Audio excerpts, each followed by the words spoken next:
প্রতিভার বিকাশ যাবতীয় প্রতিবন্ধকতাকে অতিক্রম করে নিজের রাস্তা নিজেই খুঁজে বের করে, এমনই এক দৃষ্টান্ত খোয়াই জেলার তেলিয়ামুড়া মহকুমার অন্তর্গত শহর থেকে অল্প কিছুটা দূরত্বে ব্রহ্মছড়ায়।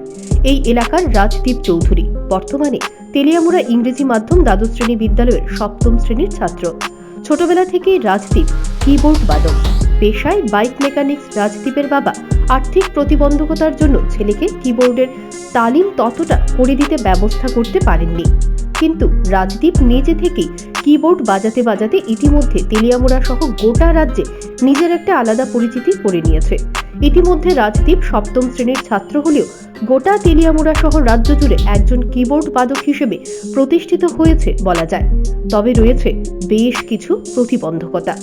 গোটা বিষয় নিয়ে সংবাদ মাধ্যমকে দেওয়া এক সাক্ষাৎকারে রাজদীপ এবং তার বাবা কথা বলার সময় দাবি করল, রাজদীপ আরো এগিয়ে যাক, এটাই তাদের প্রত্যাশা। আমি ছোটবেলা কিবোর্ড বাজাতাম আর কি, আমার বোনের সাথে আমি গিয়ে আমার দু একদিন দুজন স্যারের কাছে আমি শিখেছি কিবোর্ড বাজানো, এবং স্যার ম্যাম কাছে শিখে এবং আমি নিজে এখন আমি বাজাচ্ছি। ছোটবেলা আমাকে নিয়ে একটা সাংবাদিক সম্মেলন করা হয়েছিল, সে সময় আমি কুইজ এবং আমি কিবোর্ড বাজিয়ে গানগুলো করেছিলাম। এরপর সাংবাদিক আঙ্কেল আমাকে নাম দিয়েছিল গুগল শিশু রাজদীপ।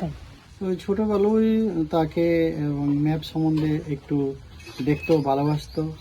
এরপরে এইভাবে বিভিন্ন রাজ্যের এবং ওয়ার্ল্ডের কিছু ক্যাপিটাল শিখছিল। হ্যাঁ, তার থেকে আমরা তার নামটা রেখেছে গুগল শিশু রাজদীপ। এবং ছোটবেলায় কয়েকজন তাকে পিয়ানো সম্বন্ধে একটু দেখাচ্ছিল এবং শিক্ষা প্রশিক্ষণ দিয়েছিল, এবং ছোটবেলা থেকে সে কিবোর্ড বাজিয়ে গান করত।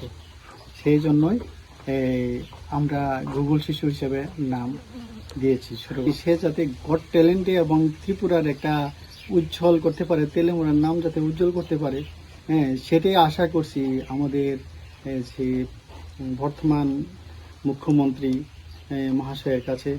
আমাদের রাজদীপকে যাতে একটা ত্রিপুরার নাম অর্জন করতে পারে, দীপা কর্মকার এবং বিভিন্ন তাদের মতো, সচিন দেববর্মার মতো, সেই জিনিসটা আশা করছি আমি মুখ্যমন্ত্রীর কাছে।